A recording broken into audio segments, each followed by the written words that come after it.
Baik, bismillahirrohmanirrohim. Assalamualaikum warahmatullahi wabarakatuh. Welcome back to my channel. Selamat sore ya, menjelang malam untuk rekan-rekan guru honorer sekalian. Pada video kali ini Bapak Ibu ya, kembali lagi admin akan mencoba mengupdate informasi terbaru ya. 3 penentu utama 99,9% kategori pelamar prioritas 1 P3K 2022 langsung mendapatkan penempatan melalui akun SSCASN. Apakah nantinya by system full?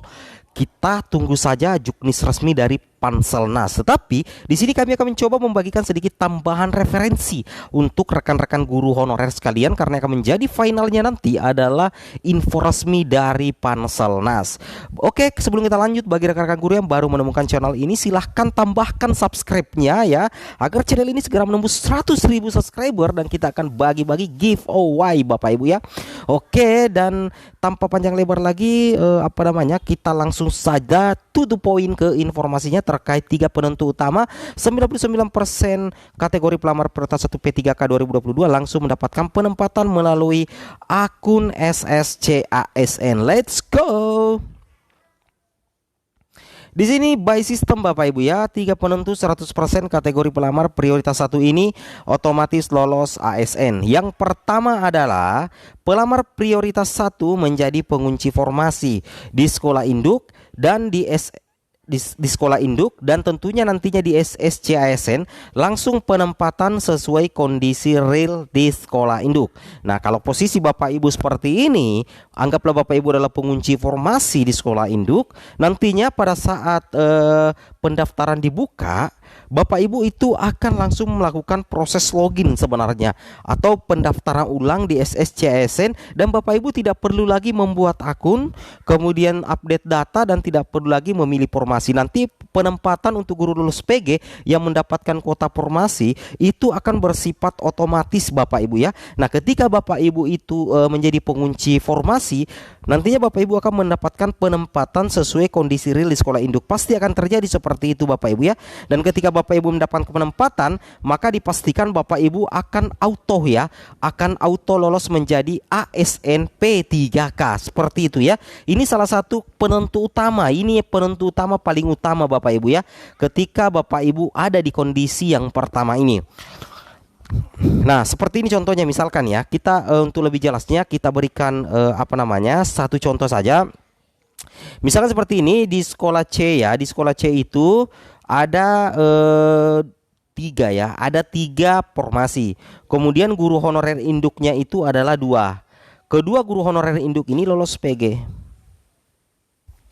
Kedua guru honorer induk ini lolos PG Bapak Ibu ya. Misal seperti ini C, kemudian sekolah C misalkan formasinya 3, kemudian guru honorer induknya 2. Nah, nantinya kedua guru honorer induk lulus PG akan mengunci 2 formasi di sekolah C, sehingga hanya tersisa 1 formasi yang bisa diisi oleh pelamar dari luar.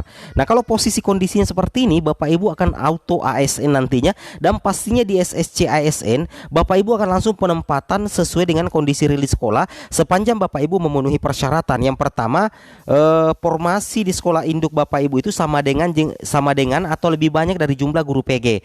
Kemudian ijazah Bapak Ibu itu linier dengan formasi yang ada di sekolah induk Bapak Ibu. Makanya Bapak Ibu akan langsung memenuhi persyaratan tersebut, dan tentunya Bapak Ibu auto ASN seperti itu. Nah, pertanyaan sekarang, bagaimana yang bukan pengunci, yang bukan pengunci formasi Bapak Ibu ya di sekolah induk? Admin tidak bisa menjamin ya, admin tidak bisa menjamin, karena rahasianya pasti ada di SSCASN. Apakah nantinya Bapak Ibu mendapatkan penempatan atau tidak, itu nantinya ditentukan by system ya. Beda halnya kalau pelamar itu adalah pelamar prioritas 1 yang menjadi pengunci formasi. Kita sudah bisa tebak ya, nantinya pasti akan ditempatkan di sekolah induknya. Nah, seperti itu ya. Oke, jadi yang masuk di kategori yang admin jelaskan ini di poin pertama, silahkan komen di kolom komentar. Seperti itu ya. Oke, kita langsung lanjut lagi yang poin kedua Bapak Ibu sekalian ya. Yang kedua adalah seperti ini. Ini untuk poin kedua, ini cuman masuk dalam kategori penunjang ya. Ini masuk dalam kategori penunjang sebenarnya Bapak Ibu ya, penunjang saja. Yang utama itu ini poin pertama tadi ya. Yang kedua adalah pelamar P1 itu memiliki mapel yang di instansinya menjadi mapel yang tingkat kebutuhannya tinggi sehingga ruang penempatannya besar. Nah, seperti itu ya. Karena kita lihat Bapak Ibu ya, terkadang ada mapel-mapel yang gemuk ya, mapel-mapel yang gemuk, mapel-mapel yang tingkat kebutuhannya dalam satu instansi itu tidak terlalu banyak. Nah, ini yang sebenarnya kurang tepat ya untuk guru lolos PG. Tetapi ketika Bapak Ibu masuk dalam kondisi poin kedua ini, itu tentunya membuka ruang untuk penempatan yang sangat besar. Tetapi sekali lagi, untuk poin kedua ini masuk dalam penambah atau penunjang untuk poin pertama tadi. Jadi pelamar P1 memiliki mapel yang di instansinya menjadi mapel yang tingkat kebutuhannya tinggi sehingga ruang penempatan besar. Misalkan PGSD, formasi guru kelas SD itu kan tingkat kebutuhannya tinggi. Sedangkan kalau guru bahasa Inggris itu tingkat kebutuhannya agak rendah, sedangkan pelamarnya lebih banyak. Formasi yang sedikit, pelamar banyak, sehingga banyak yang masuk klot nantinya Bapak Ibu ya. Itu yang harus Bapak Ibu perhatikan. Kemudian kita lanjut lagi yang ketiga. Ini yang tiga penentu yang ketiga itu ini juga masuk dalam kategori penunjang saja untuk poin pertama. Yang ketiga adalah instansi atau Pemda itu menambah usulan formasi sebelum 22 Juli 2022 sehingga tambahan formasi bisa mengakomodir peserta yang sudah lulus passing grade. Nah, itu yang harus Bapak Ibu paham ya, bahwasanya banyak daerah yang justru belum menambah usulan formasi. Dan itu sudah terlambat Bapak Ibu ya. Kenapa? Karena penetapan final kebutuhan CASN itu sudah ada. Dan pengusulan formasi via e-formasi itu sudah ditutup.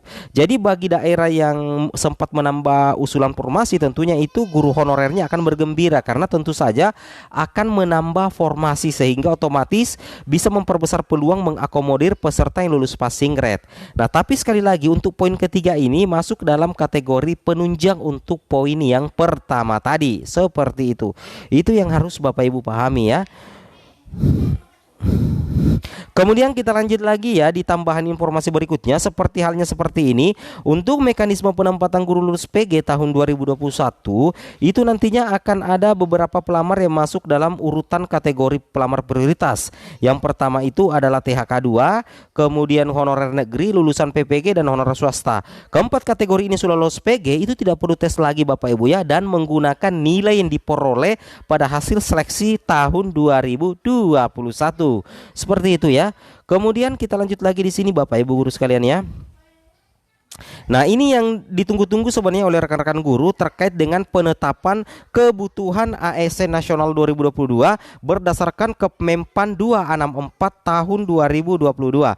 Yang mana kita lihat di sini sudah ada penetapan final untuk kebutuhan guru di pusat itu sebesar 50.000 formasi atau 50.000 kuota formasi. Sedangkan di daerah untuk P3K guru itu 758.018.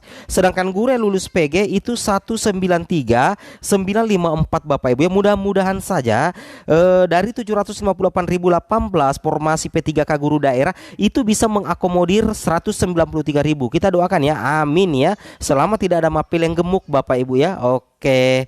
Nah, kemudian di sini kita lanjut lagi. Terkait dengan jadwal P3K banyak sekali juga yang mempertanyakan, padahal kami sudah mengupdate-nya beberapa hari yang lalu. Untuk pembukaan pendaftaran seleksi CASN itu sudah ada timeline barunya, itu minggu ketiga dan keempat September 2022. Tetapi ini masih bersifat sementara atau masih bersifat tentatif Bapak Ibu ya. Jadi belum bisa dipastikan. Ini baru perkiraan saja bahwa untuk pembukaan pendaftaran seleksi CASN itu kemungkinan minggu ketiga dan keempat September 2022.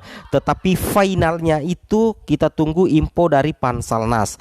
Oke, assalamualaikum warahmatullahi wabarakatuh.